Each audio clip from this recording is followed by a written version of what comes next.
Hello, everybody. Welcome to episode 123 of the Dynasty Junkies podcast. Proud member of the Dynasty Addicts Podcast Network, or the DAP Network, if you will. And we do consistently because Daddy Russ wants us to. With me tonight in the B chair, we've got the one and only portfolio player, Scott Sidlow. How you doing tonight, Scott? What's up, man? Another Thursday night, another game happening. Luckily, I really don't give a shit about this game, so I don't mind being here tonight. And actually, sometimes you just have those great guests that you don't mind being here, regardless of who's playing. And that's one of those nights tonight. So Let's do it. Hey. Yeah, so we have the one and only Kacey Kasem on the pod tonight. How you doing tonight, Kacey? Great. Especially now that I'm here with you guys. I'm having a good night. I'm not watching the football game's on, but I don't care about it either. I'd rather be here. I'm with you. I just like having it on in the background. It's like real football that kind of matters. I mean, again, we're in week 14 at this point. We've gone a long way. There is a whole bunch of people that are out of the playoffs and are looking to the future. There's some that are lucky enough to be in the playoffs. And then there's the few in the middle that are kind of still waiting for this week 14 lineup to kind of come through and save the day or, see how things go. So this is a really odd time of year because, again, with the extra season, this is kind of like that bonus week. Used to be week 14, started a lot of playoffs. Now that all got pushed back to 15. So it's kind of like that extra week in the middle of the year, which makes it for interesting conversation. So we'll get into some fun things tonight. Before we do, I definitely want to kick it over to you, Kacey, for our Manscaped read for the night. You said you'd be happy to do this. Oh, yeah. Yes, this is my first time reading this, guys and gals. So bear with me here. Okay. We love it. Support for Dynasty Junkies is brought to you by Manscaped, who is the best in men's below the waist grooming. So I've been told. Their products are precision engineered tools for your family jewels. Hey, that's like a rhyme. Manscaped's Performance Package, the ultimate men's hygiene bundle. Join over, because I can't read. That was Manscaped. Okay. Join over 7 million men worldwide who trust Manscaped with this exclusive offer for you. 20% off and free worldwide shipping with code JUNKIES at manscaped.com. Also, if my math's correct, that's about 14 million balls, about 14 million more balls than I'd like to think about at the moment. Thanks. Well played, Kacey. Brilliant. Thank you for that. Excellent. Best read we've ever had. Oh, yeah, that was the best read ever, right? Yeah, I love it. And Manscaped sales just went on this show anyway. No, it was amazing. Use the code Junkies at checkout, everybody. It's almost Christmas, That's right. Minute gifts. You gotta if you have jingle those that balls, man in your life. You have that hairy man in your life that could use some scaping, pick up the code Junkies and get 20% off at checkout. We'll call that a day. I think that was phenomenal work. Very happy. Thank you very much, Kacey, for helping us. Hit me up, Manscaped. I need a sponsorship. There you go. Actually, we might. They're actually really interesting to work with, and we really like them being a sponsor. So with that, let's move into our next segment. News and notes. Had to play it one more time because Har got cut off there. Week 13 headlines. Here we go. So week 13, it's obviously, like I said before, this is where we're getting down to the stretch. We're getting into the meat of the end of the season. It's getting rough. Another week of misery. Injuries keep piling up. I think the biggest one is the Ken Walker injury. I really do feel like that was the most important one. You could argue the Jimmy Garoppolo injury in Superflex. That really hurt me in a couple leagues where I really needed him. And now I have to start. I think I'm starting Baker in one league who's playing tonight, luckily, because I was like, I think he plays and I'm risking it. And another, I'm starting, Brock Purdy in a league. So maybe Garoppolo. But before we get to that, I do want to talk about Ken Walker. I mean, with Breece Hall going down, Ken Walker kind of jumped ahead of him a little bit in value. I think a lot of people started really relying on Ken Walker. But with this injury, who's the next man up for Seattle? Is it anyone that we care about? Scott, I'll kick it to you first. What do you think about this? No. Well played. No. That's all you need. Analysis over. Yeah, basically, there's just too many options. DJ Dallas is also hurt. Homer didn't even play last week. He's really more of a third down back, but now he could be back. And then you got Tony Jones there. I mean, there's just too many options. So for me, it's easy because I have like 6 or 7 of each guy just spread throughout the portfolio. So whatever, we'll just see. It'll come down to Sunday, and if 2 guys are ruled out and there's just 1 or 2 of those guys going, then maybe I start one. If I need to just throw somebody in on a team where I'm not making the playoffs, perfect. That's a legit start, right? Hey, plug that guy in. Nobody can say anything about that. So that's really what I'm using those guys for. But ultimately, I don't think you're replacing Walker anyway. He's really, honestly, kind of tailed off here the last few games. I don't know if it's the rookie wall, if it's the offense. The touchdowns have saved him, but he hasn't really been that good the last few weeks. And it, again, it may not be his fault. Maybe the rookie wall. I don't know. But we'll just see what happens here. I would guess he'll be back, but for me personally, a lot of teams that I have him on are not competitive teams. Like I took him with like a top, pick. So they're these teams I don't really care if I have them or not. So, I think just in redraft, I think my 2 redraft leagues, I had him in both. So I guess it's screwing me there more than he's screwing me in Dynasty. Well, that's what it is with me. Kind of the time of year, right? Yeah, I got him in one redraft league where the playoffs start this week because it's one of those like 3 leagues that join together for a title, and so the weeks, everything starts a little earlier. And I'm not happy about it. Not happy about it. Like that's not ideal. So what do you think, Kacey? Are you worried about Ken Walker at all, or does it really like affect you in any way? Well, personally, it doesn't affect me because do you ever get like blindness to a certain team where you just like don't pay attention to them at all, and you don't have any exposure to any of the players on that team? And that's kind of what Seattle is for me. Even though I know there are players on that roster that I'd want on my fantasy team, I just totally just blank when it comes to all that stuff. So it doesn't affect me personally, but I know like it's a tricky situation, and right now we have like bye week still going on and all this other stuff that you have to worry about on top of that. So like I like don't have any quarterbacks in one league. Like like you just said, I just went to look so I could pick Brock Purdy up. But it's the same kind of thing. I don't think that I would want to replace him with the next man up or whatever. I just like. Well, I definitely want to talk about bye weeks at some point here because this is a brutal week for buys. But I'm seeing, again, Ken Walker, I saw he didn't practice today again on Thursday. And then even DJ Dallas didn't practice today. So that makes me think it's like, is it Travis Homer? Is it Tony Jones? Do we get a weird like Sunday kind of Walker's okay and is going to play? Like it's chaos. And in fantasy, you don't need any extra chaos, especially in a week like this when your playoff hopes might be on the line. Let's do get into that Garoppolo injury though. And I think this one's, again, it depends on how you look at it. I think in most leagues, the Garoppolo injury is probably more impactful. I know I had him, like I said, in a couple leagues where, I had Brock Purdy in one on a taxi squad. I got lucky that I kind of was able to stash him a little bit just because I thought who was the Trey Lance? I was thinking Jalen Hurts. With Trey Lance getting hurt, I was like, well, Garoppolo might get traded or something. You never know. And they could, let Brock Purdy shine. Now I'm nervous. I'm like, okay, I don't know if I really wanted to bank on that Brock Purdy breakout, but I don't know much about Brock Purdy other than he's a quarterback who's starting in the NFL. That's about all I need right now in Superflex in some places, just to be like, hey, why not? You can do a quick 3-yard pass to CMC and he breaks it out for 70 yards and a touchdown. So, that offense of any is kind of primed for a QB. Are you happy about starting Brock in that one league you just mentioned, Kacey, or are you kind of nervous? I'm not happy about it, but I'm going to do it because, so it's a redraft league. It's not Dynasty, so it makes me feel, I don't know. I'm not doing very well in that league anyway, so I don't really care that I have to start Brock Purdy. I'm just going to do it. But my other quarterbacks are, so I had Jimmy Garoppolo and Aaron Rodgers is on bye, and who's the last guy? Taylor Heineke.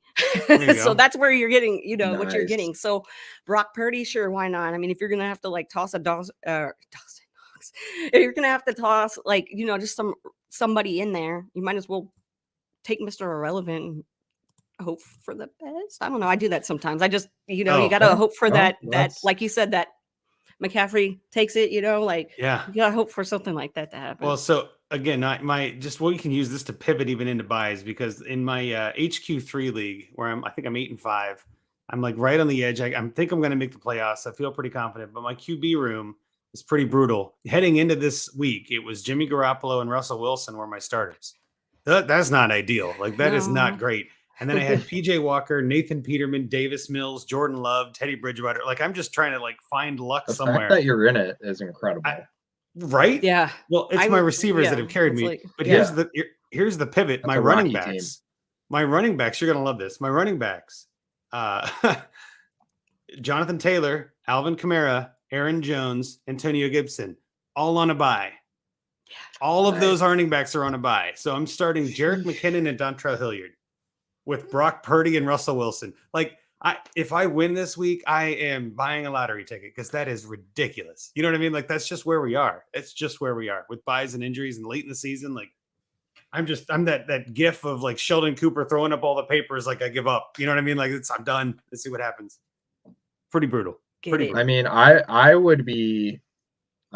was actually mad I didn't get Brock Purdy on a team where I was 9-0. I had 300 more points than the second place team. And now I don't even think I'll get a bye because I had Lamar, Fields, Mills, and Wilson, and all within 10 days. 2 got hurt, 2 got benched.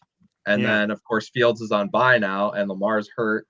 And then Mills might get his job back, but I already dropped Mills because I had to get – it's a keeper league. It's not a dynasty league. So yeah.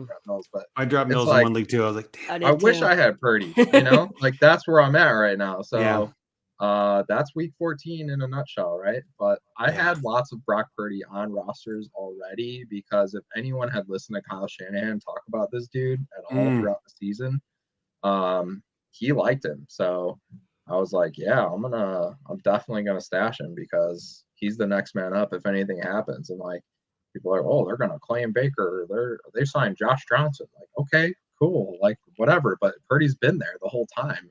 He's in the system. They drafted him. They like him. So he's a dink and dunk guy. He's like a Jimmy G Jr., Right. So he's not going to do anything explosive. He's not going to get you anything with his legs. But look at all the weapons around him. Like the guy can get you 20 points. Like I really think he can. I have no problem starting him. I think he can do okay. Even in Scott Fishbowl, where I think Kacey and I are fighting for our lives here. And even starting Purdy in a league like that, Again, man, I don't think I have any quarterbacks in there. Yeah. Fields is on bye. I don't have anybody left there either, I think. And it's crazy because I had Ritter and I was stashing him for a few weeks and then I had to drop him. And then now, so that's, I don't think I'm making it past this weekend. Well, hopefully you do. But that's actually another piece of this is that the quarterback carousel kind of in a way, right? We've got finally the news of Mariota being benched for Ritter, which I think is a good thing for that offense because it can't get any worse. I mean, like honestly, like Mariota was just looking like trash. And then of course Baker getting signed by the Rams, and then what 3 days later is playing for them. Like this is just bonkers to me. Like this is where we're at with the QB position right now. We need some new ones. We need some fresh blood, right? I have Baker on a couple teams. One of them I know is a rebuild, and I got him for like a throw in or something. Like just why not add it to my bench? And I'm like, I kind of hope he plays well, so he adds some value, and I can trade him away. You know what I mean? But do we think Baker with the Rams could actually do something? I mean, like they don't have Kupp, they don't have Robinson, they obviously don't have Odell. He's not going back there. I mean, like this team is it's Van Jefferson and Tyler Higbee and Cam Akers. Like it seems like a ragtag group. I mean, Kacey, what do you think about the Rams right now? I mean, you're an NFC lover, of course. You probably follow the Rams a little bit, right? Yeah, a little bit. And like I have a supervisor who went to OU, so she's like a fan of all the quarterbacks in the NFL that went to OU. So Baker's one of those guys. Oh, Baker. So we talk about, and I held on to him as long as I could in my heart, thinking that, if you just a change of scenery, just a new team. Yeah. But he did that. And what? And then, so I'm like, I don't know. I'd like to see him be able to do something because I like him. I do genuinely like him, but I don't know. It's such a, like you said, a ragtag group of people, big, so it's really hard for me to feel comfortable, but I'm going to probably end up having to start him in a couple of leagues as well. Cause I held on to him too. Cause you never know. I had a feeling somebody was, you're not going to just leave him. Well, he's still a number 1 overall pick, even if he doesn't, have a solidified job somewhere. He's going to start at some point. I didn't think it was going to be this week, but I don't think he's like Josh Rosen, like one of those guys that like was all name and did nothing. I mean, Baker won a playoff game for the Browns, right? So like he actually isn't terrible. I'm confused by that. So well, yeah, and the thing is too, like the way that he got kicked out of Cleveland, basically, like. Remember when they won a game and like hadn't won a game in forever and everybody was freaking out and getting the beer from the, the whole thing.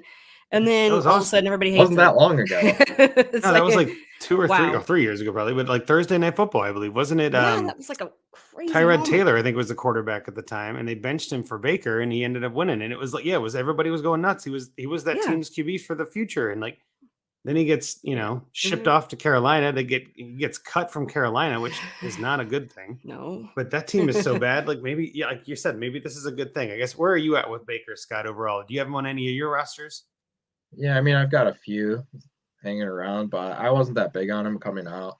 I didn't love him as a prospect. So thing is, I don't think he's going to do anything rest of season necessarily, but like if he can just show enough, and if McVay can just like him enough, like I think he's got that personality, that fight, that me against the world thing, and I think McVay can use that.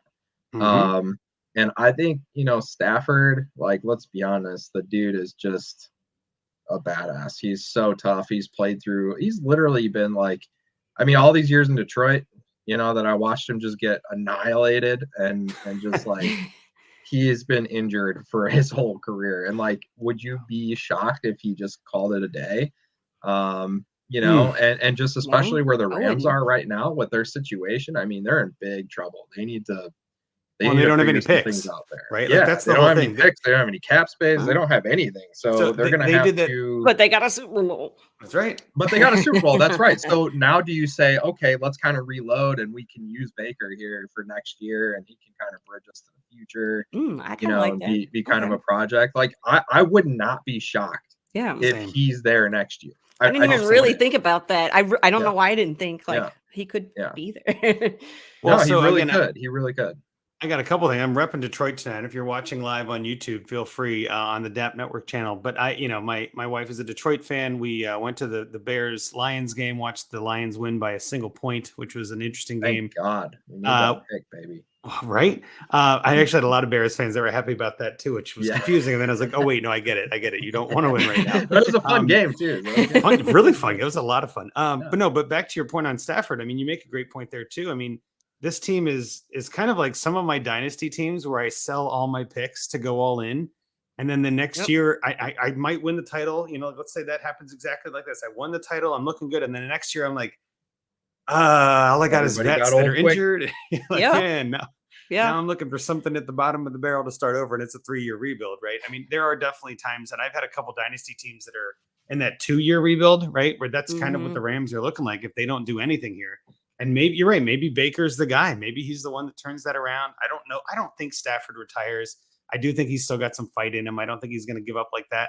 But I would not be shocked at all if they keep Stafford and Mayfield on the roster next year. It's not so much giving up. I mean, his wife, all the issues she's had. They have like 17 kids. I mean, he's won pushing a Super people Bowl. Off of Yeah, I mean, he's done everything there is to do. Got a lot of stuff. Pizza commercials. I mean, hello, Little Caesars. Those pizza commercials will pay for a couple of college tuitions. So, pizza. Yeah, right. Absolutely. Speaking of Detroit, Little Caesars, right there. I know, right? I know. Actually, I thought it was a really fun ad and a really fun brand combination with him going to Little Caesars. I'm like, oh, it's a shout out.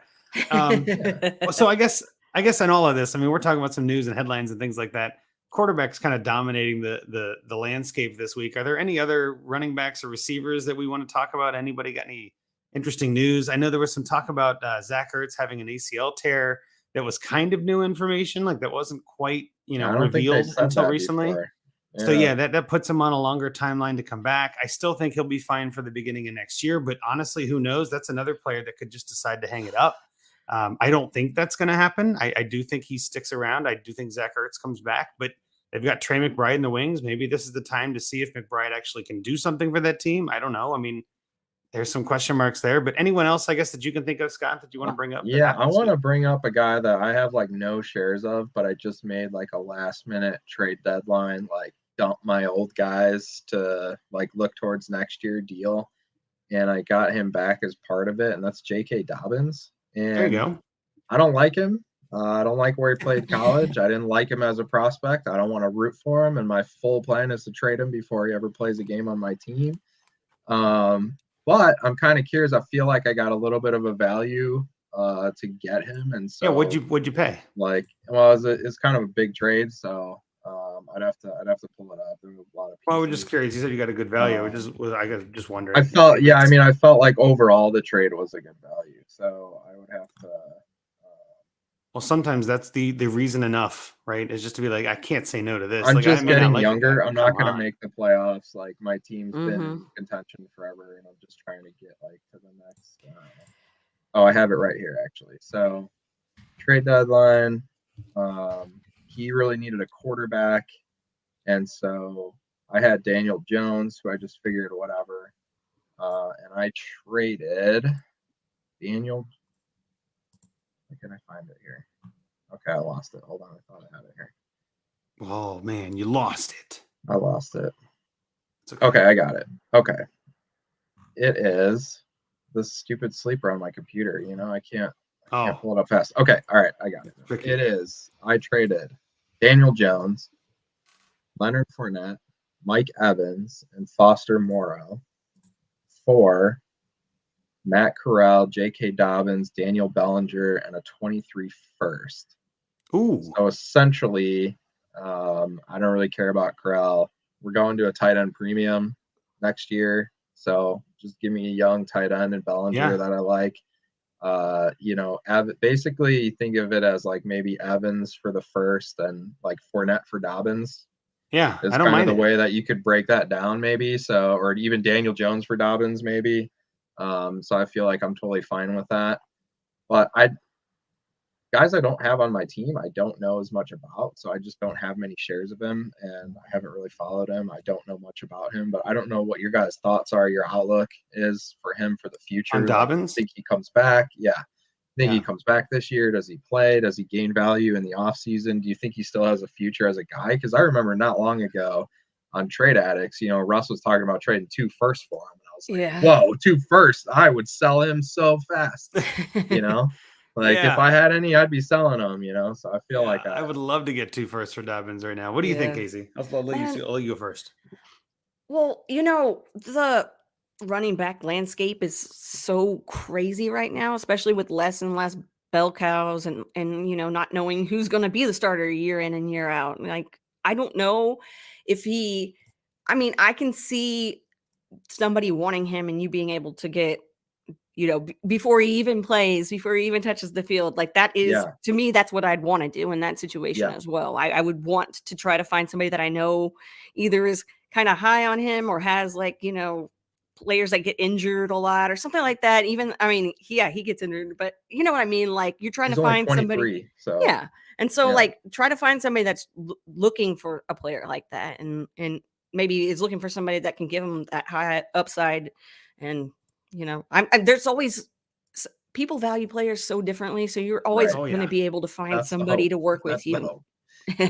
Well, ultimately, that's what it comes down to: is that somebody's got to like him more than you do, right? That's really what it is, and it shouldn't be hard. There should be. This is a 12-team league, so I'm guessing there's 11 teams that like him better than I do. Well, and everybody obviously has their own valuation of players. You're exactly right. There's a lot of people that are willing to take the risk and willing to take the gamble, so to speak. And then there are some that are just like maybe like Scott, where it's like, nah, I'm out, I'm done, I don't want to deal with it, and I'm willing to call it a day.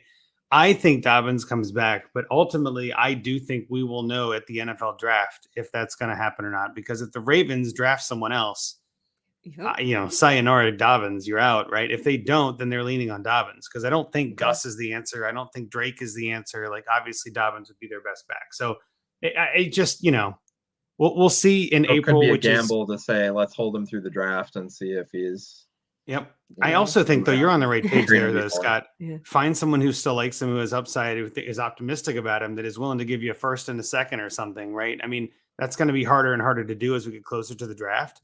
But, as kind of a sidebar, I know on Trade Addicts, when they had Ryan McDowell finally on, he was talking about how he's kind of underwhelmed with this 23 class. And I've had similar thoughts. I was like, we always want to hype things up, but I've traded my 23 picks like crazy. Yeah, everybody's talking about like these are the pick, and we don't even know who's declaring officially yet. There's still some question marks about that. The transfer portal just opened, and a lot of players are in there. There's going to be a lot of shakeup in college, and I would not be shocked if we see some players stay, just because. Why not? I mean, there's just who knows. There's just who knows. So part of me is like, well, 23 picks are gold until they're not, and I think this happens every year too. Where I know when I do my own analysis, and I listen to a lot of smart people like we talked about, Casey. It's like I get my tiers together and I'm like, all right, there's 7 guys that I want. Well, I've got the 109. Well, guess what? I don't want that 109 anymore. I'll send the 109 for Dobbins. You know what I mean? Like, and I'm using that kind of roundabout term. Like, I don't know that for sure yet, but when there's that tier break, I'm like, and if I'm on the clock at 109, right, and that's just not what I was hoping for, or all the guys I like are gone, that's when that trade can happen that you never thought would happen, where you're like, oh, well, you wouldn't have given me a first 6 months ago, right? But, well, cards have settled a little, and I think that's where we're going with this. But with that, any other headlines or news that you want to bring up? Just out of question, because you guys know more about like Dynasty in general than I do. Okay, so I like to pick people's brains to try to figure out what you do in certain situations, whatever. You were talking about the draft, how Ryan was talking about the draft class, not Yes. So if you were rebuilding and you had a handful of first for 2023, would you be looking to move as many of those or would you be looking to hold on to them? And no, I'd hold them for now. Yeah, I'd hold them for sure. Yeah, and like then when the draft starts, is that a good time to like also start trading those first, right? Because doesn't the okay. See, definitely. And I always look at it as like if you're gonna give me like a proven player that I like for picks, like I just never understood like why people would be like, well, how many firsts would it take for Josh Allen? And I was like, well, it wouldn't. I wouldn't trade Josh Allen for just picks. It doesn't make any sense. Right. Why would I do that? But if you can reverse it and go the other way, and somebody's like, hey, if you give me the 101 and one of your other firsts, then you can have, Allen or Herbert or any of those top guys that you like, Mahomes, whatever.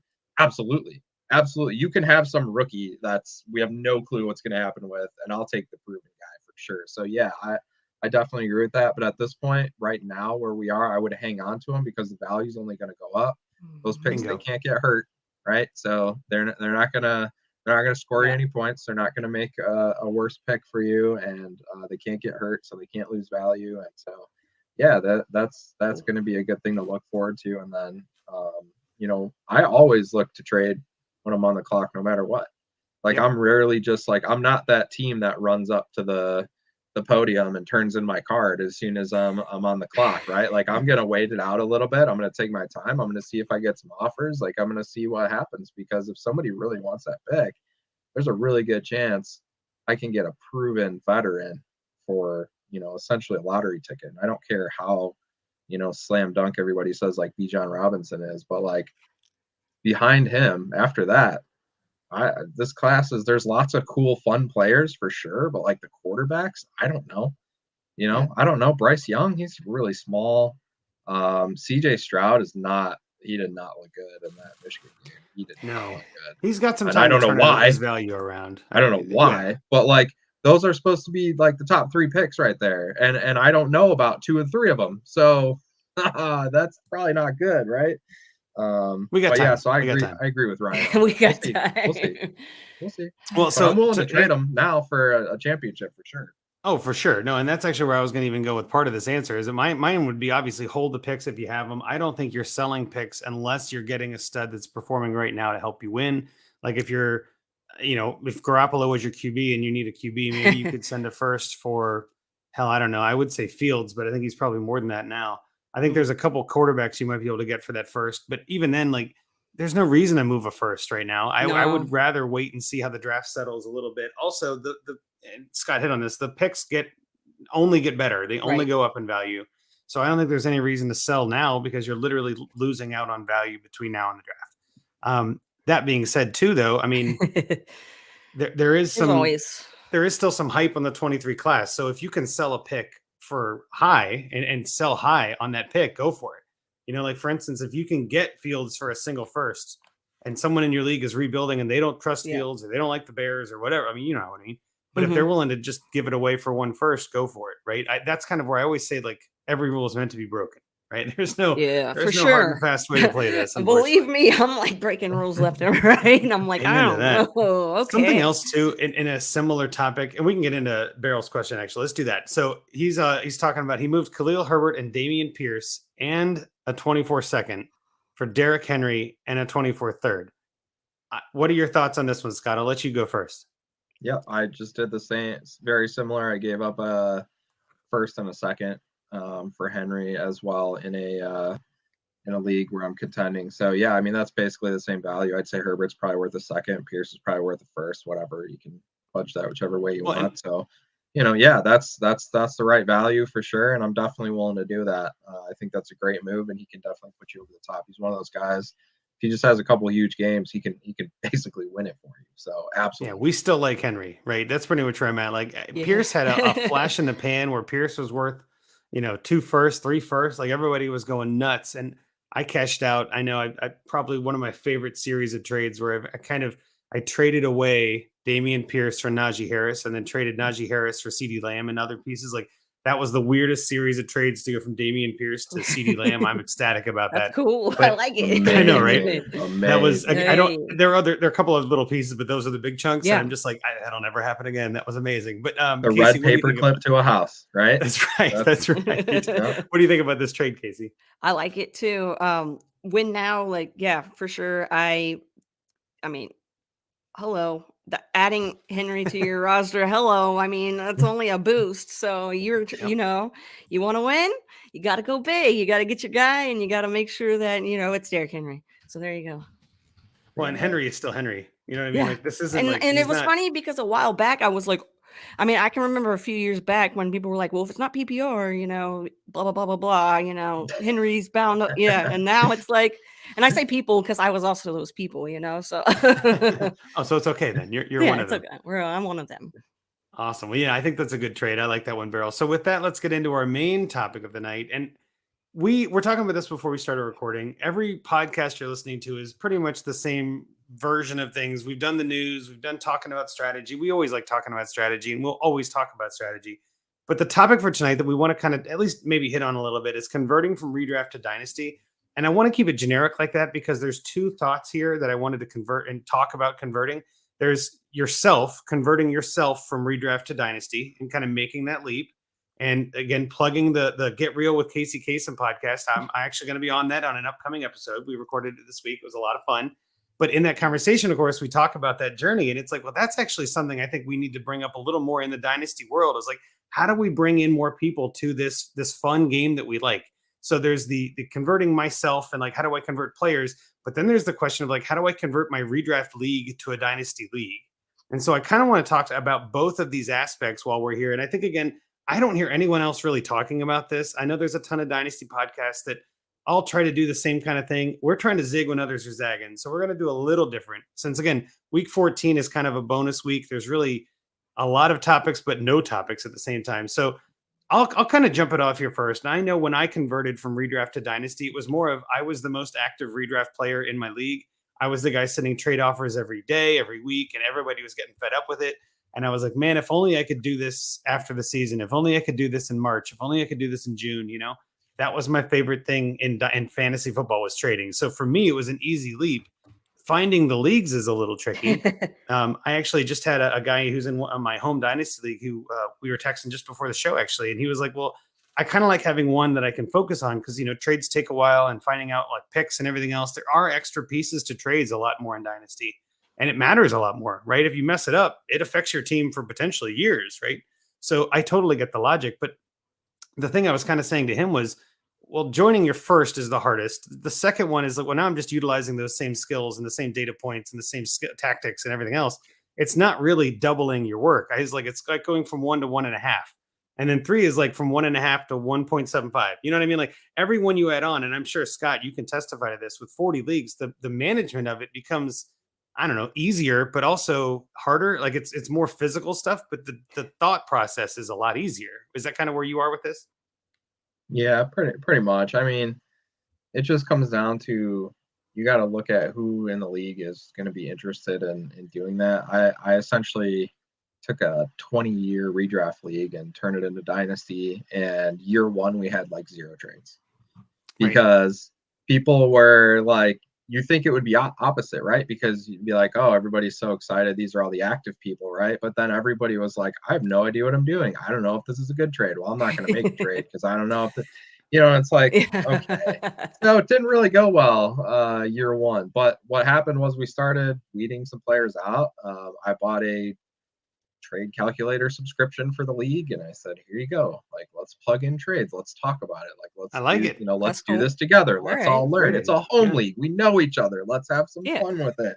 And so like that's really the way that we approach it, and that just opened it wide open. And now we're like I think this is the trade. I just did the Dobbins trade in this league. And so this is and that was his first trade in the league ever. Wow. No, it's not his. He hasn't been in the league for 4 years, but okay. I was like, you know, he hasn't been there since the beginning, but it was kind of the same thing. He was new to it. He was really good at redraft, didn't really know about Dynasty and all that. And so now, you know, everybody's into it because we're all kind of doing it together, and it's still fun, and there's some different payouts. I love we do like the division draft, and so like we do a lot of fun things, and I think it just keeps everybody involved. And then I go to each person and I say, what was your experience? How did you enjoy? It's a lot more work being the commissioner, but like I think if you spend a little bit of time and you find out what people like and don't like individually, not just in the chat. You know, you throw it in the chat, there's going to be some asshole like me who dominates it with whatever they want, right? And convinces everybody else that that's the best way, or tries to anyway. But if you go to them individually and you get your thoughts and stuff, and then if you just always let people know that like if it's not your thing, cool. Like we'd like to get somebody in here who wants to be in here, right? And so we encourage people rule number also one. to leave. If you don't want to be here, if you're not enjoying it, like we're not enjoying you being here then, basically, right? Yeah, I mean, it's not a you know, nobody's offended. It's just like, it's cool. If it's not your thing, it's not your thing. We appreciate you trying, and you know, let's go find somebody else. So those are kind of the general things that worked for me anyway. Oh, that's terrific. I think that's some good advice there too. And I know with the first Dynasty League I joined, it was some friends of ours that weren't in a league yet together decided to join and do a startup Dynasty League. Some of them were in leagues with each other, but I wasn't in with any of them. And so like it was kind of a whole new group really. And we did an auction startup, and I'd never done an auction, never done Dynasty. So I messed that one up. I'm not gonna lie. I did not do great in that draft. It was just too much learning at once. You learned a lot. But I sure did. I went 1-12 that year, got the 101, and ended up winning it the next year. So again, that's the thing I love about Dynasty. I say this all the time. Like you're never totally out of it. No. And I went productive struggle. I read all the articles. It kind of, you know, again, it makes it more fun in a way when you don't have to worry about winning. You know what I mean? Like and I think everybody who's in Dynasty, if all of your leagues, if all of your teams are contending, I think you're missing out on some fun, because rebuilding teams are some of my favorite leagues to trade in, my favorite leagues to talk trash in, and like, because it's like I know I'm losing. I know I go ahead, so walk all over me. You know what I mean? It's awesome. It's awesome because there's no risk. It's all reward. You know. And then what happens next year? You do it again. Okay. Like you're not talking trash like you're the leader. You're like, go ahead, guys, go ahead. So again, it can be a lot of fun. I know there's one league that I joined as an orphan, and I named the team because I was listening to Cake at the time when I got the invite. And so I named it Reluctantly Crouched, which I thought was a perfect name for an orphan takeover. Like I'm reluctantly crouched at the starting line. You know what I mean? I'm like, I don't really want to be crouched right now. I want to be running. And I just couldn't because the team is terrible. And I had to tear it down. And it's still not winning. It's 3 years later. I'm still, you know what I mean? Like, I'm still having fun. But yeah, that's kind of the other thing, is that in redraft, you don't really get to have that rebuild attitude. You don't have to, you don't get that experience. And I think a lot of times in Dynasty, that's been my favorite leagues. So I kind of want to use that as a talking point. But what about you, Kacey? What about when you converted? What made you, what allured you, what drew you to the Dynasty side? Well, so in real life, like around my homies, nobody plays Dynasty, and I don't know a whole lot of people that even play. I mean, I know people that play fantasy football, but it's not as easy as it is going on Twitter, right? So I had been wanting to play Dynasty for years and years, and I was just really, really, really nervous about it, because I was like, oh my gosh, it's going to be all these people that know what they're doing, and then there's going to be a little old me who's only done redraft, and so John Moser and John Bosch both were like, well, it was more Moser at first, but they both were a part of it. They came in and they were like, we're going to start this thing called Dynasty Origins, and it's going to be this it's a group of people that have never played Dynasty together before, and you're all going to play together, right? And they're going to help us and do all that stuff. So that was really cool, but I'm not in. After the first year, I was like, deuces, because I wanted to be in a league with people that I knew. Yeah. And being in a dynasty league with a bunch of people that I didn't know and that were brand new to it as well, that were, hesitant about wanting to trade because they didn't want to do the wrong thing. And it can be tricky. And so I was so nervous. And so when they kind of talked me off the ledge and were like, hey, we're going to kind of hold your hand and kind of guide you through this, it made it a lot better to have them. And then talking to everybody that played Dynasty already that I knew from Twitter were like, listen. And so I was like, I'll give in. And I was writing for Fighting Chance Fantasy at the time. And I was like, I'm going to make this into an article series. It's going to be about my first time playing Dynasty. And beautiful. So that was fun. And I actually went and pulled up because I got the biggest thing that my Dynasty playing buddies have conveyed to me to help me deal with no trades because nobody wanted to trade is that everyone thinks that their team is the best when they first draft. That's right. So I get that because that's how it is in redraft leagues. That's so right. I can totally see it being hard. So that's kind of how I ripped the Band-Aid off, was just not even trying to convince my home league to turn into a dynasty league, or anything like finding people around here. I was just like, what's up, internet? Let's go. No, I like that. And you're hitting on something else too, is that you got to have the right group. I have said this from day one, like you kind of, in my opinion anyway, when you're jumping from redraft to dynasty, I would not advise someone jumping in and taking over an orphan as their first dynasty team. I would not advise someone joining a random safe leagues league as their first dynasty league. I'm not saying you can't. I'm just saying I would advise that. I did all. Was that? Well, I know. But Scott, you're also kind of crazy, and not everyone is crazy. True. Like you. At the same time, I will say if you can't find friends that want to play, then yeah, go that way. That's fine. But I'm saying at least ask around, like at least check and see. I think a lot of times too, dynasty itself can become, it's a niche within a niche, right? I mean, fantasy football is already a niche. But if you have dynasty fantasy football, kind of some people think it's a little bit intimidating, or they're, they don't want to be overwhelmed, or they don't want to, have to deal with things in the off season. I mean, even in that home league I was talking about, we pretty much shut it down from the Super Bowl to the draft just to give kind of compromise to everybody. Like you can trade, but there's no waivers. There's nothing else. It literally, the league kind of goes to a hibernation mode, right? And it's like that's sort of guardrails in a way. Like there's that's fine. That's fine. You can come up with ways to make that happen, but ultimately, the goal is, in my opinion anyway, the goal is to get as many people over to the dark side as we can. With that, I guess, have either of you ever converted a redraft league to dynasty? I know, Scott, you mentioned you're doing that one. Hey, Kacey, have you ever done that? No, I have not. And, I would like that, but it's just so hard. And it's tough. And it's so hard to convince people because we were talking about the fear of the unknown and all that other stuff.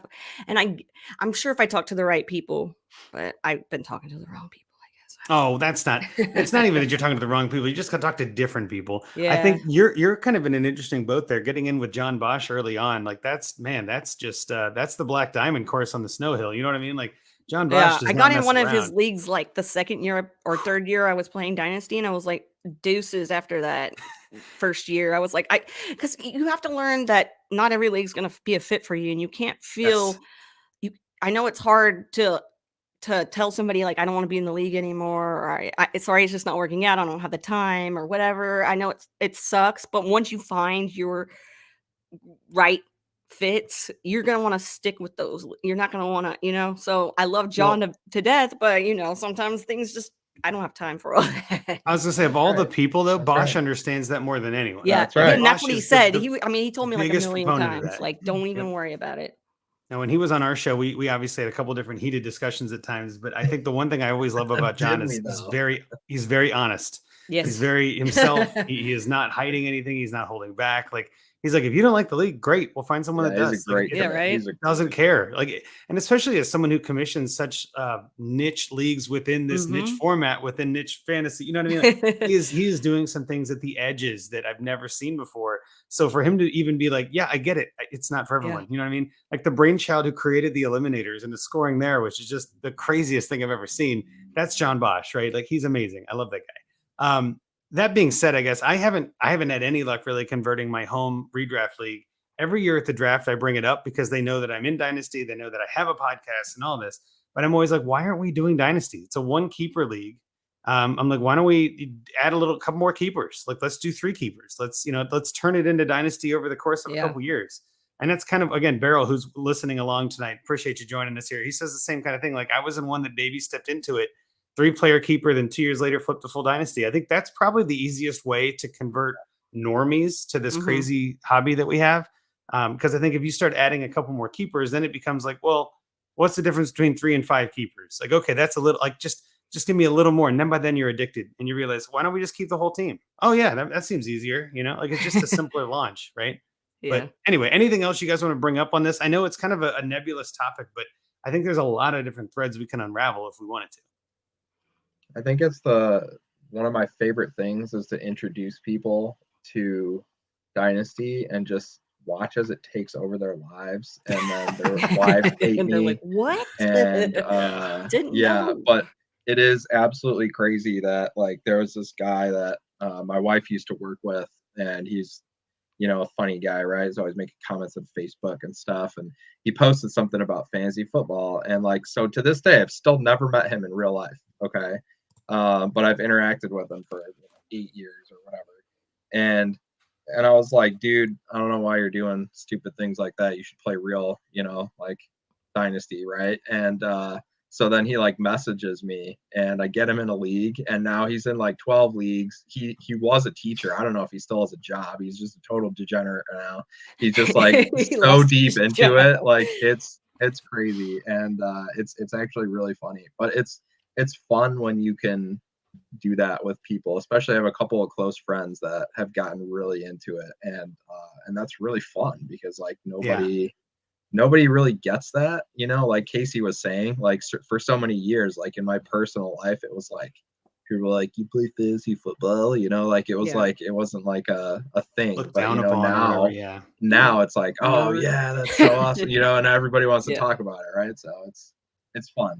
So I would just tell everybody, listen, if you have somebody in your home league or your redraft leagues or whatever that you think would be a great fit for Dynasty, like invite them to join a league with you. Invite them to co-commission a team or fill an orphan in one of your leagues. Like get them into it because it is a really fun thing. And for the most part, pretty harmless. There could be worse things, right? So and that's actually how I got my buddy Adam. He's the commissioner of that home league I'm talking about, and we had an orphan in that Dynasty league, and I was like, he'd be the perfect fit, and he loves it. He's a big fan. That being said, too, though, I actually had a conversation with my wife's cousin. I think technically, I don't know how that relates to me, but where I was talking with him, and he said something about like, "Oh, are you still doing that fantasy football stuff?"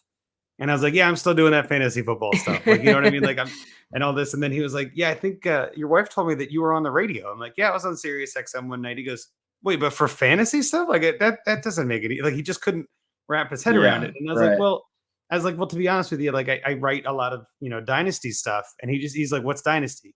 And he's one of those guys that's in like a 10-team non-PPR start 8 kind of fantasy league with his guys at work, and they draft and no one does anything. You know what I mean? Like it's just, that's his experience. That's his knowledge of fantasy. And that kind of blew his mind after 20 minutes of talking to him. I'm like, okay, imagine this. You draft a team and then you only draft rookies thereafter. And he was like, well, what happens to the players when the season's over? I'm like, they don't go anywhere. They stay on your team. And he goes, why? I'm like, hear me out. Seriously? You get to use them next year. And he was just like, the NFL? I was like, why do you think they call it redraft? You redraft. You draft every year, right? What if you didn't? And he was just like, I never even thought of that. And it was kind of interesting talking to someone who was kind of on the opposite end of the spectrum from me to realize that's how a lot of people are just like, they've never even been exposed to this. Right. And sometimes just opening the door and they can see inside the room. They're like, I want in there. You know what I mean? Like sometimes that's all it takes. Right. At the other end of that spectrum, I know I've talked to people who have been playing fantasy for 20 years that are like, no. I suck at trading. I hate injuries. I don't like dealing with stuff in the off season. Just let me redraft a team every year and I'll kick all your asses. And I'm like, that hasn't worked out yet. So good luck with that. But at the same time, like I've said this to so many people, I am so much better. Like I said this to you, Kacey, so much better in my redraft leagues because of Dynasty. I never have to turn off the engine. I never have to stop, exercising that muscle. I'm constantly plugged in. I know everything. Like I can't even tell you how many times somebody will chat something in our group thread and I'll just be like, yeah, I heard that 3 hours ago. Right. That's how in tune I am with things. Like 3 hours is still like nothing. You know what I mean? But to me, it's like, that's old news. Right. Because like I'm up to speed. And then in the time the draft comes around and players get drafted. And then we're at our fantasy draft in August. And I'm like, oh, he's actually not getting starter reps. And they're like, how do you know this? I'm like, how do you not? Like, what? You know what I mean? Like, what are you kidding? Like, so anyway, I think I just want to keep putting that out there. Like, anyone who is on the fence, if you're listening to this and you haven't played Dynasty, I don't know how you found us, but welcome. But if you're listening to this and you have friends that don't play Dynasty, maybe that's a way to do it too, and say, I am significantly better at fantasy by doing Dynasty. If you want to get better, maybe that's a way to do that. Maybe that'll convince people, because I do think winning tends to help, right? Like you can say, like, hey, you win more money, less problems when it comes to fantasy. So with that, any other topics, anything you want to bring up, Kacey? Any other points you want to make here? Not really. I mean, the home league that I'm in that I would even consider like going Dynasty with is a group of women that I've known for a really long time, that I started the league because I wanted to get women involved in, more involved in fantasy football. Love that, yeah. And it's super dope. But like every year we have like 2 or 3 new people. It kind of switches out because people are like, hey, it's not for me. And that's totally cool. So then I'm like, okay, well, if it's not for you and it's, I don't want to do a Dynasty league and all that. And plus I don't want to commission Dynasty league. No offense. I like Russ Fisher just doing everything for me. So yeah, it's tough. I know. Yeah, I do too. I'll just stick to my ESPN redraft home league with people that haven't played, Dynasty ever. Well, so. Beryl, again, in the chat, you're bringing up a good question. I almost thought about bringing this up, but you don't have to play in 12-team leagues, especially in Dynasty, right? I think this is a good point. What is the smallest Dynasty league you think I could get off the ground if I have some interest from work league mates? 8? I think 8's probably the floor. I don't think you want to go lower than that. But yeah, if you did 2 quarterback and like 2 tight ends, something like that, I think you could make it interesting. You could. Yeah. I think 8's probably where you want to go, especially if you've got enough people to get 8. You could easily add, and I've seen this talked about. I think it was on the Commission Impossible podcast, where they talked about adding from 8 to 10. Like in Dynasty, how do we do that? Like, is there an expansion draft? Like, how do you decide that? So there could be some logistical nightmares that come from that. But the easiest one is always just redraft your Dynasty when you get to 10. I think there could be some value in that, right? It may suck for some teams and maybe great for others. You might lose some. Maybe you start a second team. There's a whole bunch of ways so I wouldn't worry about that. At the same time, if you only have 8 players, that's great too. I'm actually in a couple 14-team leagues and one 16-team league, and then obviously there's some Bosch leagues where there's like 100 teams and it gets really weird, but that's different. But I'm saying like the different variety is kind of fun too. So if you're an experienced Dynasty player, and if you're listening to this, you probably are, starting an 18 league with your family or with your friends or with your workmates could be a nice new challenge for you to be like, hey, now who do I start? I've got Christian McCaffrey, Saquon Barkley, and Derrick Henry, and I can only start 2. That's a different decision. You know what I mean? Like that's a different process that you're using, that you're probably not using that muscle in most of your normal Dynasty leagues. Well, unless you have a dominant team, of course, which would be great. But point being, I think 8's a good starting point. I really do like that. So I think that's actually a good way to branch people in too, is just start small. Don't get too aggressive and grow. Nothing wrong with that. All right. I think we've done a good job with it. I like where we've covered that. Good job, team. Excellent work. Before we move on to our favorite Find Me a Trade segment, we're going to get into the Listener League updates. Again, we're getting to the stretch here. Dynasty Junkies won. Rocky and I won both of our matchups in week 13. Back to the top. Finally back in first place there, which was a couple weeks off, but that's fine. And then Scott is definitely eyeing Bijan. I know you mentioned that last week, or at least it was on the sheet. Bijan like sweepstakes. You're pretty much locked in, I think. You lost another one. You're 5-16 in 12th place after last week. Let's go. I think you're sitting pretty. Yeah, except now that I think about it, do I even have a first-round pick in that league? Probably not. Oh, that's always the trick, isn't it? I can't tell you how many times I've I don't even know, honestly. I have no idea. We'll look that up for next week. But in Dynasty Junkies 2, which is the 14-teamer that we started, Andrew Imber crushing it. Number 1 seed without a doubt. He's been on a roll this whole season. Rocky and Scott were the worst in week 13, getting 0.6 from Mo Alley Cox and a goose egg from Sutton. Let's move that pick up. We definitely have our first round pick in that one. That one you do. Me and Bobby, which again, Bobby is kind of bowed out of that team and for good reasons, nothing negative. Just he's letting me manage it, which is going to be entertaining, but I'm giving him some of the nod this year. Me and Bobby won, unfortunately, and are now in 11th place. I'll be honest, I don't know how we won. I'm still setting the best lineup. I'm trying, we're putting the best players forward that we can, and we just got lucky that they blew up. Happens. So we're just ahead of Rocky and Scott, because they're in 12th out of 14. But this week will definitely determine the top of the draft order, because the bottom 5 are all just 5 victory points apart. That's so crazy. There's a lot of movement at the top of the draft, at the bottom of the standing. So that's been a really fun Come on, boys. One more loss for you, right? Yep. I bet we win again because we don't need to. That's going to be great. Anyway, so that's pretty much the listener league updates. I definitely wanted to cover some of that because I think it's entertaining. And again, Andrew Imber just crushing it, so I got to give him a shout out there. But with that, there was we did have a trade. We did have a trade Oh. that I'll mention real quick. Go for it. In, I believe, Listener League 1, I believe. Yeah, I think so, yeah. Maybe. I made another trade with Jerry Shea, FF. That's our guy, Jerry Shea. And I looked back, and we've actually made 3 trades throughout the year that I put them all together, and they still work as one. It's pretty awesome, actually. Oh, nice. And so we've consecutively helped each other here as we're going in opposite directions. But I gave up Devontae Adams and got DJ Moore, a 23 second and a 23 third. And so I definitely feel like that's a little bit light because, I mean, Adams is just such a stud, but and I don't even like DJ Moore, to be honest with you. But at the end of the day, when you're the worst team and you need to rebuild, you need to get younger and you need to get picks. So that is exactly what I did right there. And so, yeah, Jerry Shea, another great trade there in the books. But making those trades in the Junkies League, like we talk about, it's actually happening right there. I thought you were going to talk about the other one in Junkies too, actually. The one that I thought you were talking about where you and Rocky gave up Marcus Mariota for a 24 second on Tuesday, right before news broke that he was going to be benched after he comes back from the bye. And everybody was talking about it in the chat, like, I just traded a 24 second. And it was just like, oh, yeah, that's terrible timing. So Policy Gronk's kind of got the raw deal there, but we'll see. Maybe Marcus sorry, buddy. I did not have anything to do with that. No, that was. I think that was pretty sure. It felt like a Rocky. Nothing at all, right? Mm-hmm. But the timing is what was brutal to me. Like literally, like the next day. Even that today, is crazy. Oh my god, my heart. Yeah, I would be like, oh.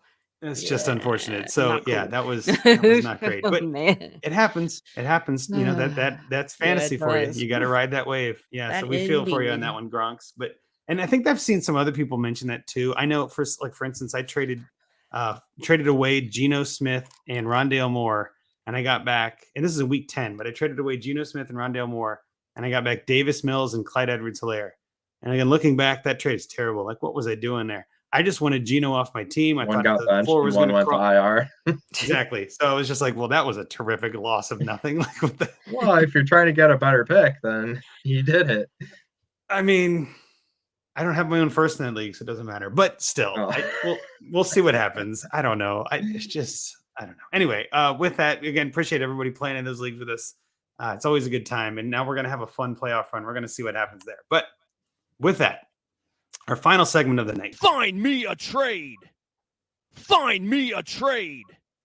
Didn't play right the first time. This never works. Anyway, find me a trade this week submitted by Rocky, our co-host with the no host. It's hard finding leagues that don't have trade deadlines. You know, we're at week 14 now, heading into week 14. It's tricky. Some of the teams, I'm reaching out to people on Twitter. If you're listening to this and you get a DM from me, please respond. I'll give you one next. Please do. You can submit it to the form. That'd be great. Sure. Yeah. We love them because at this time of year it gets a little harder, and it's also because some of the stuff that we have is submitted 4 or 5 months ago, and it just it's hard to kind of come back to that. So if you have a trade, or you have a league, I should say, that doesn't have a trade deadline, please hit us up. But this one, I thought it'd be kind of fun too with Kacey coming in here. And obviously we're all part of the DAP Network. I was like, let's keep it in family for a minute. And I was like, well, so Rocky, send us a Trade Addicts league, I should say. And he sent us one that actually had Kacey in it at first. And I was like, well, hang on, that's going to be tricky. So he sent us his Trade Addicts 10 team because that way we can be a little bit unbiased. And again, Trade Addicts leagues, if you're not familiar, go listen to Trade Addicts podcast. They talk about it a lot. But if you want to actually, Scott, are you able to pull up the league? If you're not, I can do it. Got it. Perfect. Yep. I'll read the settings and everything. So again, 12 teams, Superflex PPR, additional 0.75 tight end premium. It's pretty heavy on that one. It's got my favorite kind of starting. It's start 10, 1 QB, 1 running back, 1 receiver, 1 tight end, 5 flex, and a Superflex. So this is one of those leagues where you really only need 1 from each position, which is phenomenal. And I'm a big fan of that. But at the same time, the Superflex is in there also. So you get that 32 roster spots, 10 IR spots, 17 taxi. And then Rocky's thoughts. He says, I have a good team here. Best all play record, third in points, but there's like 5 or 6 to good to very good teams, but not dominating there as we head into the playoffs. Only 8-5 because of some of the bad head-to-head luck. My team is probably a little better than that. I'll be honest, looking at this team, I was shocked that it had the best all-play record. I was like, this team does not seem to me to be the best. Well, Rocky. I was like, what? You know what I mean? Like, huh? Like, I don't know. I was a little confused. Let's put us back on the screen for a second. So if you want to read through the team there, Scott, we'll kind of walk through our trades. All right. So quarterback, this is a very rocky quarterback room here. Tom Brady, Matt Ryan, Taylor Heineke, and Kyle Trask. Running back, Austin Eckler, Aaron Jones, Madison, Deion Jackson, Joe Mixon, James Robinson, DeAndre Swift, Kyron Williams. So you got, an assortment of guys there. Wide receivers pretty strong. Marquise Brown, Stephon Diggs, Terry McLaurin, DJ Moore. Pretty much those are the worth mentioning guys there. Tight end, Daniel Bellinger, Harrison Bryant, Gerald Everett, Dalton Schultz. So pretty decent group in this scoring. Schultz for sure, anyway, and points per game. On IR, Carson Wentz and Sterling Shepard. And on taxi squad, Bayless Jones, Montreal Washington, Chiga Okonkwo, and Cole Turner. So, yeah, if I saw this roster, I would say probably in the middle, just based on those running backs and receivers, but without an elite tight end and without really any quarterbacks. It's crazy, but the top 5 teams points for are like all within like 60 points or something. So I mean, it's really anybody's league. So those are the ones you gotta just take a shot and go for it, right? Well, yeah, and I think Trade Addicts 10 was the one where they drafted last year and didn't play the year. So this is an even weirder kind of thing. Like they drafted before last season, but they didn't play the season. They knew this was going to be the first year. The beginning of it was like September or something of last year. Yeah. Right, but again, what a unique format to try to, that's an interesting idea. And of course, John Bosch is in this league because that's just purely a Bosch move. But my thought process here, though, again, with all of this is my first thought when I saw this team was, how are you the best all play record? But then again, I looked at some of the other teams and I'm like, well, everyone's kind of the best. I mean, they're all right there in reality. But yeah, this is a rocky team in literally and figuratively. I just the quarterbacks don't wow me. The tight ends don't wow me. The receivers don't. I mean, you got Diggs obviously doing great this year, and I mean after that, McLaurin and Moore both have been underperforming. Running back, you got DeAndre Swift, who's been kind of a ghost of himself, and you got Mixon, who's been hurt a couple weeks. Thank God for Aaron Jones and Eckler, but leagues this year. Swift is, yeah. I wouldn't be shocked at that either. And I'll get into that with my trade. Actually, maybe that's the segue. So I'll go first then, right? So my thought process, because I'm still talking anyway, when I see this is like, I would like to get a little bit more depth at receiver to try to do, again, Trade Addicts, there's no deadline ever. So the thought process here is, well, let's see what I can trade and maybe make a move to get another piece to partner up with something. And I had a couple of different things that popped through my head, but I was like, all right, I'm going to send DeAndre Swift to the Reborn for Ramondre Stevenson and Nico Collins. And the thought process here is I'm not 100% sold on Swift. I'm not 100% sold on Stevenson or Collins either. But I do think Swift still has some name value. I think there are some people that still are optimistic about him. I do think he can still get some points.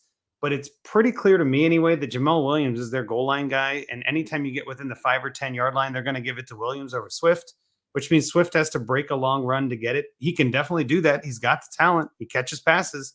It just limits your upside. I mean, if you're going to go, 5 carries for 9 yards and a touchdown, great, I guess. It's just, I don't know. It's not someone I want to lean on. And Ramondre is actually crushing it right now. So, and I said in my notes here, it all hinges on whether or not the Reborn thinks Swift is toast or not. If he thinks Swift is toast, then you might need to add a piece to this, like a third or a bench receiver or something, in return. And then if he doesn't, you might be good. You might be okay. That might be enough. I know the calculators right now, some of them have Ramondre over Swift by itself, which is kind of mind-blowing to me because I think most rankings have it the other way, at least in Dynasty. But kind of depends, again, where everybody's at a little bit differently in valuing players. Kacey, I'll kick it to you first. What did you think about my trade here? I like it. Give me just a second. I was making a note about something. Oh no, that's fine. I'll add this then too. Like the other thing I was gonna say, this is like I wouldn't mind doing this instead of DeAndre Swift for like DeAndre or DJ Moore or Terry McLaurin instead. Like if you kind of want to get another running back to your roster, but you've got 4 starters. I mean, I don't know if you need another. So my thought was to break Swift up a little bit and try to get a good running back and then add another receiver piece. That's the thought process. Yeah, the thought process, I like it a lot. I think I mean, when I looked at Rocky's roster, like I was like, okay, there's not really too much that I would want to tweak too much, to and yeah, the thought process there, I can stand behind that. All right, Scott, what do you think? Am I off base? Am I right on track? What do you think? Well, I pulled up DLF rankings, running back rankings. DeAndre Swift is 6 and Ramondre Stevenson's 21. So I mean, they're not even close in rankings. So did you go to Trade Analyzer though? Like in the Analyzer, Ramondre but in is the more. Analyzer, yeah, it's much closer. So isn't that weird? That's crazy. Yeah. I mean, I still love Swift. So I mean, this is a trade that like I'd have a hard time trading Ramondre or Nico Collins, like if I'm the other team, but if I'm getting Swift, I'd probably do it. So I think it's a great trade that gives Rocky more pieces to maneuver, and probably as much, if not more, upside. So nothing wrong with that. I just personally think Swift is going to be like a league winner this year. Like I feel like he's getting healthy. He looked really good last week, so I wouldn't be shocked. He just has that ability. But I also wouldn't be surprised if he like got hurt and like didn't play the rest of the season. So yeah, I mean it totally. I mean that's DeAndre Swift. So that's what you get with him. So yeah, I mean I liked having the flexibility and more pieces to work with. And I mean I would do this trade over my trade because I'll explain that. Well, before we move to yours, I do want to clarify. I could have sworn I had this looked up earlier, and Swift is higher than Ramondre. So my apologies. I was wrong on that. Swift is higher. Maybe I had the wrong settings in there or something. But even on DTC, it's got Swift higher. It's higher, but it's not that big of a difference, though. Well, on DLF it is, which I think is probably pretty far off from reality. But on DTC, it's very close. They're like less than a point apart, which makes sense. That's what I had to pull up in. And that's where I don't know how maybe I had that flipped in my head. But in any case, my thought process here is everybody in these leagues is pretty hardcore on things. And I don't know who runs the Reborn. I can't tell. I don't know who that would be. Yeah, but I'm guessing. Right. And I'm guessing that with all of the DTC players in this league, it could be a DTC person. And that was kind of the other thought. I was like using the trade calculator a little there to, throw a little bit of shade and see what I can do. But I think that's a trade that you could pull off. I don't think everybody loves that trade, but I think it's possible. So anyway, Scott, let's get into your trade.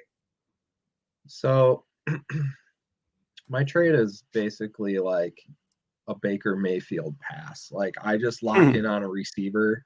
And I didn't look off the coverage. I didn't look at, any of the other progressions. Okay. I just went this direction. I mostly just wanted to kind of throw this out here for the listeners for trying to do something for next year. And I mean, this team is appropriate to do it with. It's not going to help now it doesn't look like Jimmy G is going to come back. I guess it's not 100% certain either way that he can or can't. But Jameis might be able to. So my idea was we need to get another quarterback, whether it's for this year or definitely for next year. So send 24-second to Gridirony UK for Jimmy G, or a 24-second to our buddy Paul for Jameis, and a third. And the whole thing here is with these quarterbacks, he may not have a starter next season. Yeah. And he's still going to have a pretty good team here. So if I can give up, a 24-second for Jimmy G right now, I don't think anyone would not take that. Why wouldn't you take that? If you have Jimmy G, would you not take a 24-second? Like, it seems like it's too much to pay. Or same for Jameis too. Like, why would you pay a second for those guys? But at the end of the day, I'm just banking on there are more spots next year than there are players, and that those guys will be starting somewhere where, even if it's just bridging to a young guy, whatever, giving you some starts, and then you're not using up your 23 draft capital either. So you can still use that for, another quarterback or trade up or package or whatever you need to do. But these are kind of some of the trades that I'm looking at from a bigger strategy standpoint of like, in this type of league where it's wide open, he could make a move to go win it all. That's like Andrew's trade. Make a move, go win it all, right? That's totally cool. That's one thing you can do. But I want to look bigger picture too and say I could be the first one out and I could have the 107. And so if I am, I want to look ahead to next year, maybe before other people are.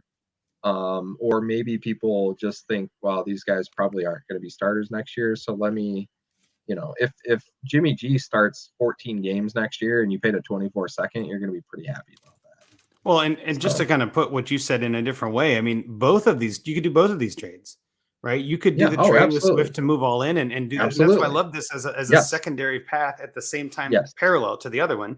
Or you could use this as a launching point to say, hey, depends on how you feel about your team. I know Rocky's always very confident, obviously, and he's doing well. He's best in all play. Like whether his team is good or not doesn't really matter. If you're best, you're best, right? Whether it looks good or not doesn't matter. If you're putting up points, that's what matters. I think though I'm kind of with you. I liked the thought process here of getting ahead of the curve to add a quarterback to your roster without giving one up, partially because you don't really have one to give up. But also, you may not have any next year without even moving anything. Like you're going to have to make a move sometime. Why not start now?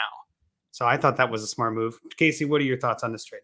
I really, when I was the quarterback situation was kind of where my brain was going too. So definitely can see something like that. And there's so much going on in that league where everybody's so close together that I feel like taking shots, taking risks, hoping that, sometimes you have to do that to pull ahead of the pack. It's just what you got to do. That's so true. And then why don't you get into your trade then? Because yours is kind of in that same vein, attacking the quarterback position. I like it. It is. And I've been going back and forth on all kinds of stuff. I'm still over here trying to figure out if that's really what the trade would be that I would go with. But I like it. Okay. Well, I was saying in my thought process, I didn't want to go one for one because I was like, I want to be more creative, but I was like, whatever. At the end of the day, but it actually accomplishes what Andrew and I did, but in one trade. Yeah, simpler, like more elegant progression here. It's actually it's perfect. So go for it, Casey. I know it's a tight end premium league. I am a fan of Dalton Schultz.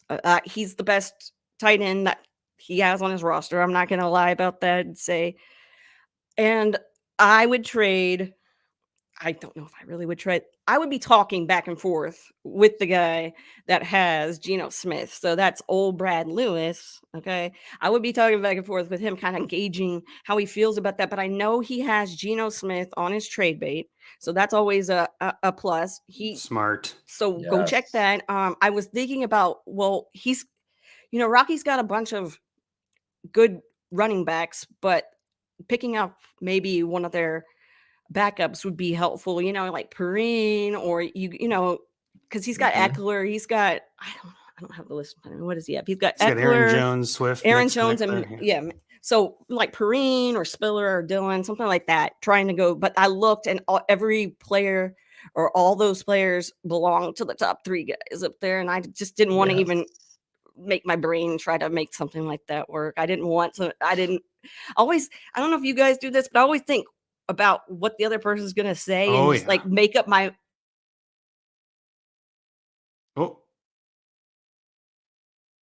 She's stuck in a really awkward position there. That's funny as hell, Casey. There she is. She's back. I'm sorry. I don't know. No, it's fine. I don't know what happened because I should not be connected to Wi-Fi. I should be plugged in. No, but just while you're looking at that, no, not at all. But I like your thought process here. Like definitely sending Dalton Schultz is a nice thing in a tight end premium for the Geno owner. They're looking at that like, all right. But I mean, even back to your point with the backup running backs, like if you're looking at that as the top 3 teams, why would I help you out? It's kind of exactly the logic, right? So like I'm with you 100%. But if you want to keep going now that you're back. Well, I was gonna, so I was just like, no, I don't even. If I had the time, I would sit down and do that, but I didn't want to do that. It's not my team. So I looked at that, and as a Cowboys fan, I obviously watch the games and know Dalton Schultz is a talent. But at the same time, I also look at it from, Blake Jarman was a talent. And now we've got 2 other tight ends that are getting involved in the game as well. And I mean, Dalton Schultz, where's he going to end up is, all the, there's a lot of questions. And whenever there's a lot of questions, I like, in the same, there's a lot of questions for Geno Smith too, right? Because he's 32. What took so long for something to start clicking? Why are you, and this, that, and the other. But at the end of the day, like, Seattle didn't know that's what they were getting, and it just worked out. So might as well ride it if you're trying to win now. Like, I don't know. Yeah. I just feel like you can get a tight end in the draft or in a trade, make a trade. Well, he's got other tight ends too. And he does, and that's another thing. I was looking at the tight ends, and they're viable tight ends. They're viable tight ends. So, I mean, I think if I'm looking at this team, running back is where you have the most talent. Tight end might be second, because in my opinion, especially with this, where you only have to start one at each position, if it was me, I would probably want to lean more running back heavy when I only have to start one, and just have one receiver every week that I know I can start, and then fill in some flexes here and there. But like, you've got Diggs, McLaurin, and Moore. If Brown does something great, but those 3 are set it and forget it. The rest of your receivers are kind of junk. You need more starters. I think running back's where I would go if I'm content. Yeah. And I think that's exactly where this is. Scott, any other thoughts from you on this one? Yeah, I mean, I like the fact that not only are you addressing it now for this year and getting more points in your lineup, but then, there's a lot of people that think Geno could be the starter next year too. So then you have a potential starter there. And I mean, the thing about Schultz is, like, I'm irrational about him because I had him stashed on so many rosters when nobody even knew who he was. Yeah. So now that he's like good, now it's like, oh man, like, I don't want to trade him. But then every podcast I listen to is like, oh, Dalton Schultz, they got to trade him. And it's like, what? Why do you hate him? But Kacey brings up why. It's because they weren't able to come to a contract extension agreement, and so we don't know, could he be somewhere else?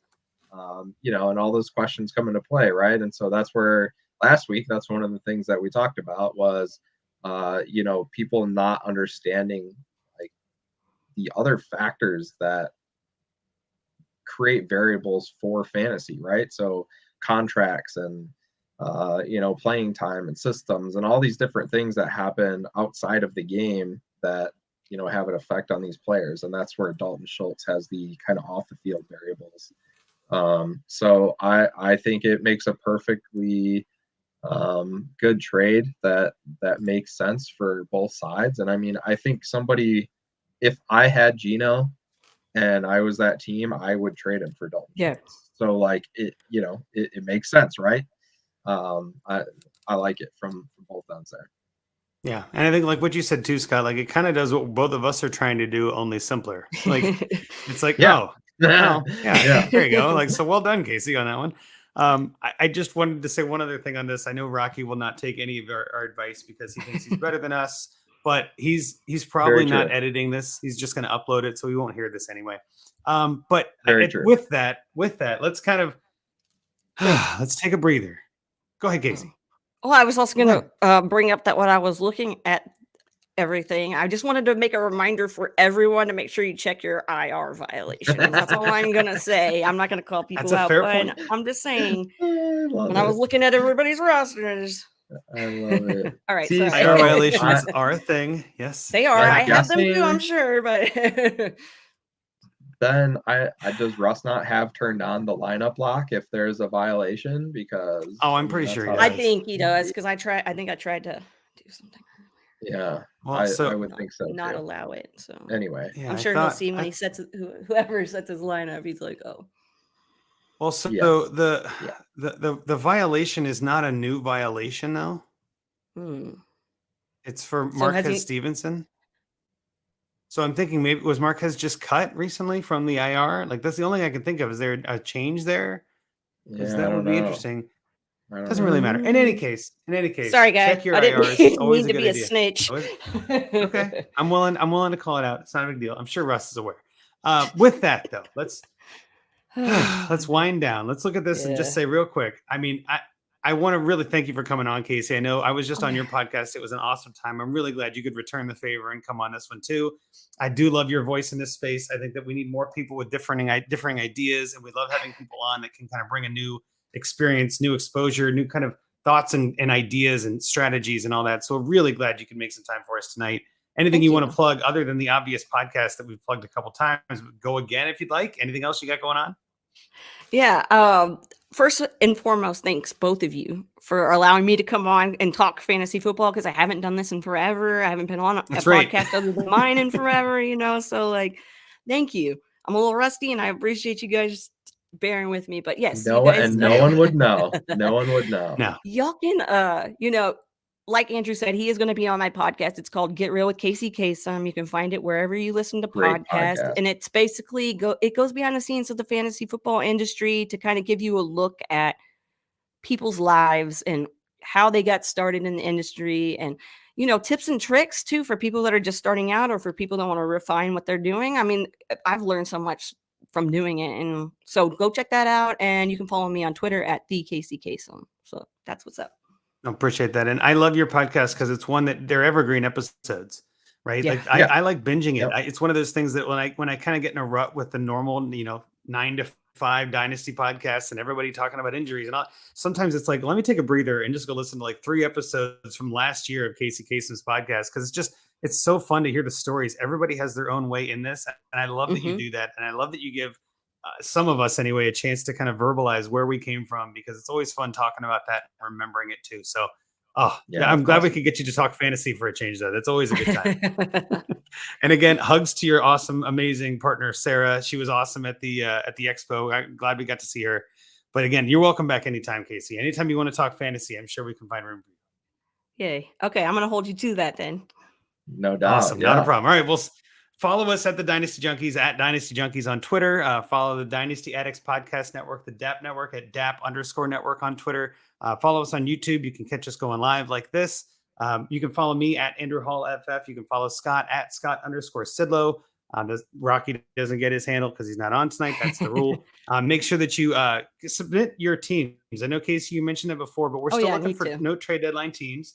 So if you've got a team that doesn't have a trade deadline and you want to help us out, help us help you find a trade, you can find that on our Twitter. It's the pinned post is our link tree. You can find it from there.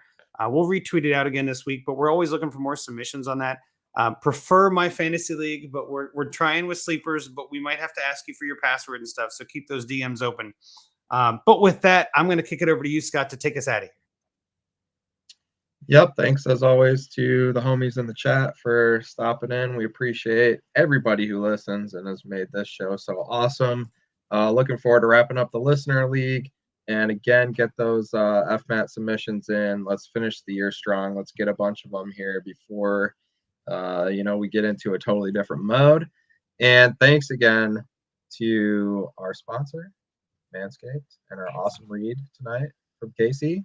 That's right. Well done, Kacey. Again. That was great. That was unexpected and fun. So we appreciate that. And so thank you for being here and doing that. And thanks to Andrew for hosting, and for Kacey, for Andrew, I'm Scott Sidlow. Junkies out.